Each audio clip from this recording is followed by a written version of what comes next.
拜仁慕尼黑而家以57分領跑德甲，領先第2位嘅多蒙特6分。拜仁今季嘅火力簡直係以黐線嚟形容，踢咗22輪就射入82球，直頭破晒德甲歷史紀錄。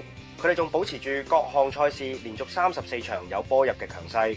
至於法蘭克福就以31分排第7。新教練利亞拿上任之後，啱啱以3-0大勝慕遜加柏，總算止咗9場不勝嘅頹勢，攞翻少少信心。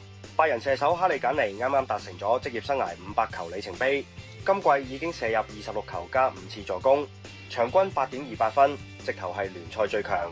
中場奧拉斯亦都交出10入球16助攻嘅數據，穩坐助攻王榜首。法蘭克福嘅進攻就要靠晒唐安律，佢暫時交出4入球5助攻，係隊中少數嘅威脅點。無疑預測拜仁慕尼黑勝率83%，入球趨勢4.25球以上。無疑結果顯示，雖然拜仁龍門紐亞缺陣，但副選龍門埃碧對住中下游球隊表現都算幾穩陣，而且法蘭克福近5場作客都未贏過，而且歷史上輸俾拜仁60次，可以話係拜仁嘅 ATM。加上今場冇咗巴舒亞伊，法蘭克福嘅反擊威力足足跌咗40%。睇怕今場拜仁好大機會又上演一場入球騷。